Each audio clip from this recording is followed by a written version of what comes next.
The foot-long iPad Pro is here, right here. Los Alamos just bought a giant computer for national security, and we cut through the VR hype. Tech News Tonight is next.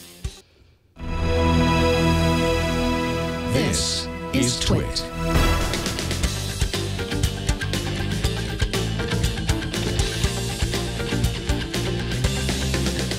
This is Tech News Tonight, episode 465 for Wednesday, November 11th, 2015. This episode is brought to you by Blue Apron. Blue Apron will send you all of the ingredients to cook fresh, delicious meals with simple step-by-step instructions right to your door. See what's on the menu this week and get your first 2 meals free by going to blueapron.com/twit. That's blueapron.com/twit. Welcome, I'm Megan Morrone. It's Veterans Day here in the United States. Thank you for your service. You know who you are. But the tech news never stops, even for a parade. Let's get to it. The iPad Pro was released in stores today. The preliminary reviews are in. Leo just handed over his to me for the weekend, so I will let you know on Monday on iOS Today what we think of it. Those who've been playing with an advanced loaner of the device are so far giving it mixed reviews. John Gruber of Daring Fireball says the engineering is impressive and there's no question that the device is fast. Interestingly, he adds that it's nonsense to guess at which particular audience to which the iPad Pro is aimed. He claims it's for everyone, if you can afford it, of course. However, for Gruber, unlike Tim Cook, the iPad Pro will not replace his MacBook yet. Writing in The Verge, Walt Mossberg says he admires the device as well, but he is sticking with his iPad Air. Thank you very much. He says the iPad Pro is thin, beautiful, and capable, but too big and bulky to hold comfortably for long periods of time.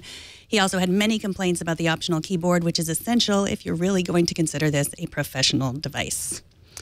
Today, Facebook released Notify, a standalone notifications app for alerting you to breaking news. Facebook says you can create your own personal mix of news stories, sports scores, weather alerts about new movies, or anything else you might be interested in hearing about before anyone else. Rest in peace, productivity. Back in September, we told you that Google and NASA had just ordered a new quantum computer for their artificial intelligence lab. Now the Los Alamos National Laboratory is getting one too. Ars Technica reports that the powerful computer from D-Wave boasts more than 1,000 qubits of quantum processing and will require a processor room kept at fractions of a degree above absolute zero at all times. Los Alamos purchased this pricey computer as part of Obama's National Strategic Computing Initiative that was announced back in July. Los Alamos, a research institution engaged in strategic science on behalf of national security, has not yet said exactly how they will use it. Last night, we talked about surveillance and how it could negatively affect you, even if you weren't doing anything wrong at all. Today, a local NBC affiliate in Portland reports that the Oregon Department of Justice was using threat assessment technology to search the tweets of Oregon residents simply to determine if they were using the hashtag Black Lives Matter. The investigator doing this bit of racial profiling on the state's dime has now been put on paid administrative leave. It's unclear if this kind of surveillance is illegal under Oregon state law. And coming up, Gear VR, Oculus Rift, or HTC Vive. Find out which impressed one tech reporter the most. But first, this episode is brought to you by Blue Apron. You cannot eat out forever. Believe me, I've tried. But to be a real adult, we all need to learn how to cook. Cooking at home means eating healthier and saving money instead of ordering expensive takeout. But where do you start? For less than $10 per meal, Blue Apron delivers all the fresh ingredients you need to create home-cooked meals. Just follow the easy step-by-step instructions. Each meal can be prepared in 40 minutes or less, no overwhelming trips to the grocery store, and no more sad takeout.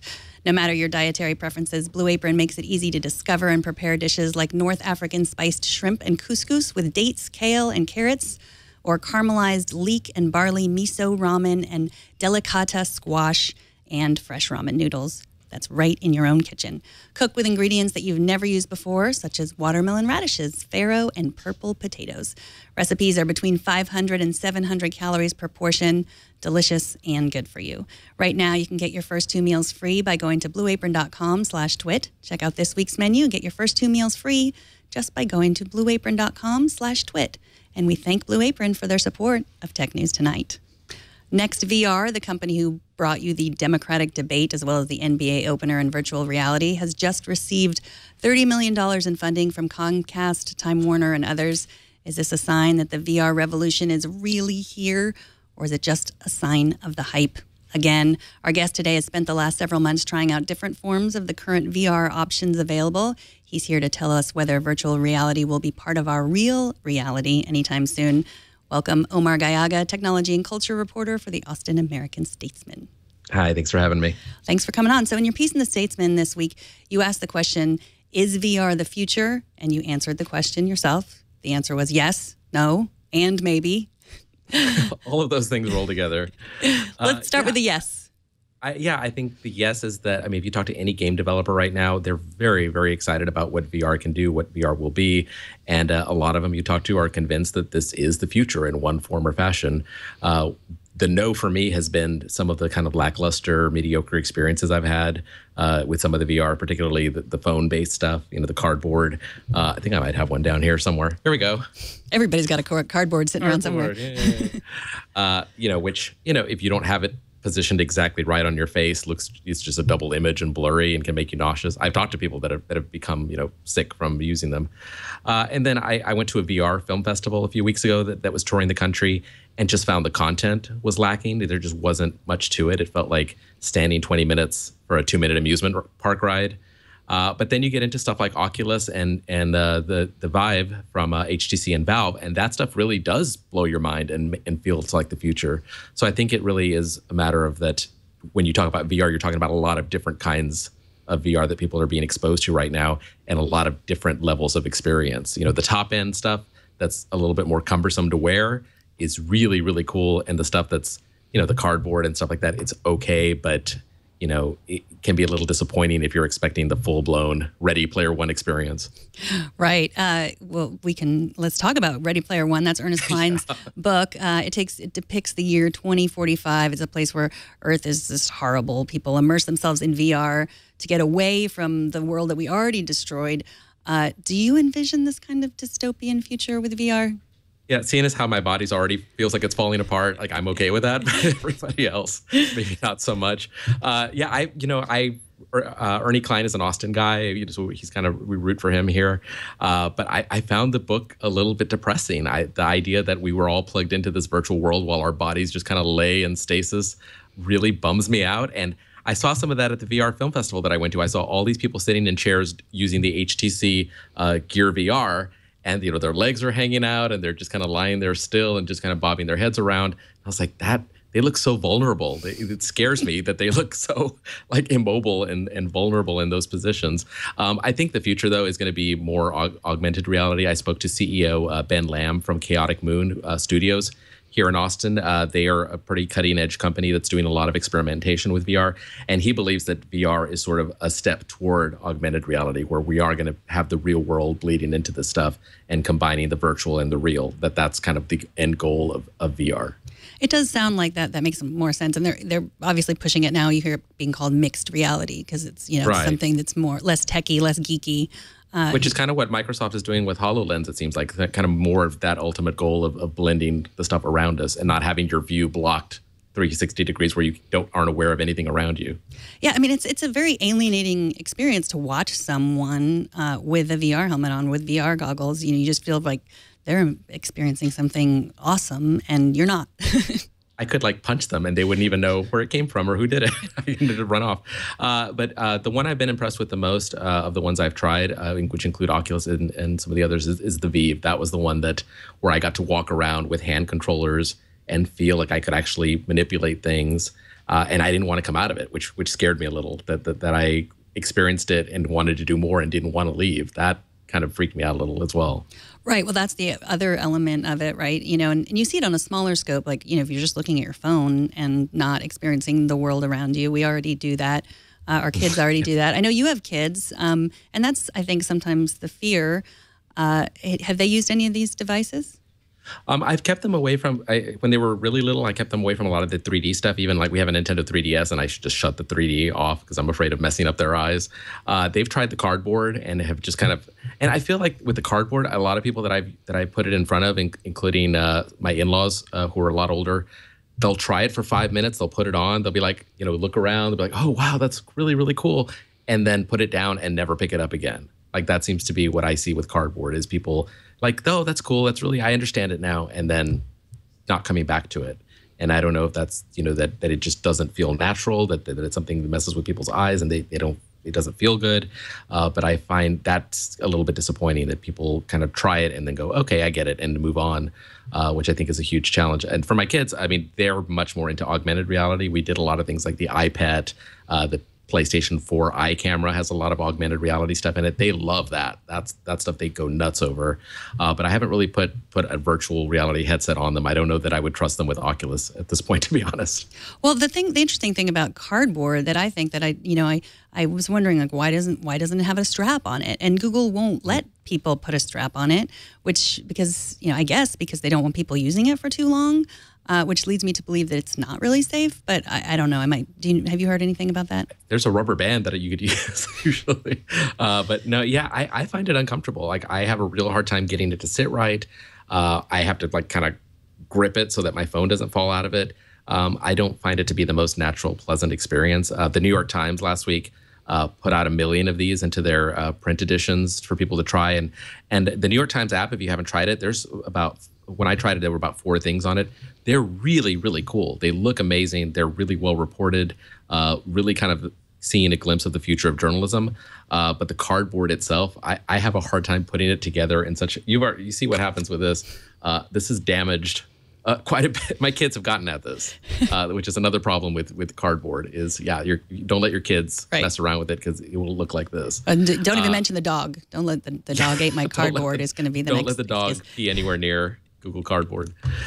So that's another issue with that. But yeah, I just don't find it to be I think some of the content that we're seeing on cardboard is really pretty neat. There's a site called YouVisit that has college campus tours for almost every university now, and that's really impressive. But the form factor might need a little work. And you can order some nicer ones than this. I mean, on the Google Cardboard website, they have a whole bunch of different ones of these that you can look at and buy for about $20 to $50. But it's not really like Oculus or Vive. That it's kind of a whole different experience. Or Vive. Vive. I know. I've been calling it Vive. I thought, am I calling it wrong? I think it's Vive. Okay. Yeah, you're right. So the New York Times is a good example. I'm glad you bring that up, because on one side there's the Ernie Klein argument. We're all leaning in towards this dystopian future where we're ruining our Earth and living in this wonderful VR life. But I think what the New York Times is trying to do is, with their main story, which is about families that have been displaced from their home, children, I think they're really trying to create more empathy for the rest of us who are living much better lives. And do you think that VR has the ability to do that, like create empathy for people who are less fortunate than we are? I think so. I think, and I think it's a great tool for if you're reporting crime stories, to be able to actually show someone the crime scene in a 360-degree view and let people kind of walk through it and zoom in. I mean, I think it's a great journalistic tool when it's done well. My problem with some of the experiences that I've seen, and not the New York Times, because I think those are actually really well done, is like this film festival that I went to was people using the VR to try to enhance video and not really adding much to it, and then it ends up feeling like a gimmick. I think that's the danger: is are you really enhancing the story or adding value with VR, or are you just kind of doing it like 3D and just trying to add something to make it to attract more viewers with some sort of gimmick? I think that's going to be the danger for journalists, is resisting the temptation to do it just to do it when there's not really much added value. But I think it lends itself to things like traveling to remote places that most people don't have access to for crime scenes. I think that stuff is natural for VR. You also talk about a company I'd never heard of, an Austin company called Chaotic Moon. How are they using VR? Well, a lot of what they're doing is under NDA. They're doing a lot of stuff for big companies that they don't get to talk about, kind of behind the scenes. The stuff that they've done publicly has been more, they have a reputation for doing kind of crazy, wild things. They were the company that at South by Southwest Interactive last year did a flame-throwing drone, a drone that shoots fire. They've done a stun drone before, so they do all kinds of crazy stuff. The 2 VR demos of theirs that I've seen, one is called Shark Punch, which literally punching sharks. And then there's another one they did called Death from Above that was really impressive, where one person's holding an iPad and dropping bombs, and the person with the Oculus has a steering wheel and is trying to drive around avoiding the bombs. And so it's a 2-person experience, really well done, really immersive, and scary when you're playing it. So they've kind of been doing more kind of game demos with it. But behind the scenes, they're doing a lot of stuff for big companies. They got bought by Accenture earlier this year, and they have a lot of big clients. Well, the shark punch, that's totally useful because, I mean, that's what you're supposed to do. If you meet a shark, punch him in the face, right? So I've always wondered, like, if I met a shark, I be able to punch it in the face? And if I was able to see through VR, I would know. Exactly. You need to know whether you're fight or flight would. Exactly, yes. Omar Gallaga, thank you so much for joining us again. Omar is the technology culture reporter at the Austin American-Statesman. You can also find him on Twitter at OMARG. Thanks for joining us. Thanks for having me. Appreciate it. Take care. And finally tonight, dating app Tinder just got an update with smarter profiles, so you can go on dates with smarter people, maybe. The app now lets you see the job and education of the person you're about to swipe left on because you don't like their face. Tinder says they have several behind-the-scenes algorithm tweaks that have already led to a significant increase in matches. However, writing in the Washington Post, Caitlin Dewey says the engineers at Tinder can make all the updates to their algorithm they want. It wouldn't matter a lick for the luck you are going to have at finding a mate with this app or any kind of matching algorithm. Dewey says dating site algorithms are meaningless. The journal Psychology, Science, and the Public Interest says this is due in part to the fact that matching algorithms can't account for your future circumstances. We want to hear what you think. Have you met your soulmate on a dating app? Which site did you use? Which app did you use? Or did you use a dating app and then finally give up on online dating and go at it the old-fashioned way? You can write to me, tell me your story at megan@twit.tv. If you want to record your voice, email me a voice memo. Be sure to let me know if you want me to use your name or a pseudonym or not mention your name at all. And that is it for this edition of Tech News Tonight. Thank you to the dozens of you who commented on my reference to the frog in the pot of boiling water last night. I use this metaphor to refer to how slowly we get used to our privacy being compromised and we don't notice until it's too late. Much like a frog that will sit in a pot of slowly boiling water and won't jump out because it fails to notice. A lot of people said this is not scientifically accurate. If you're watching the video right now, you can see this is not my video. I did not try to do this last night on my own, but this video claims it is, but I think, I don't know, the verdict's still out. I guess I need to stop saying it because we don't know if it's true or not. I need a better metaphor. Write to me at megan@twit.tv, write to the show at tn2@twit.tv, or email us a voice memo from your phone if you have a better suggestion for the frog in the pot metaphor, or if you have any comment or question. You can also subscribe to the show at twit.tv/tn2 and watch live every weekday at 4 p.m. Pacific. Don't miss our morning news program, Tech News Today. That's every weekday at 10 a.m. Pacific, 1 p.m. Eastern. I am Megan Morrone. Thanks for watching. Bandwidth for Tech News Tonight is brought to you by CashFly.com.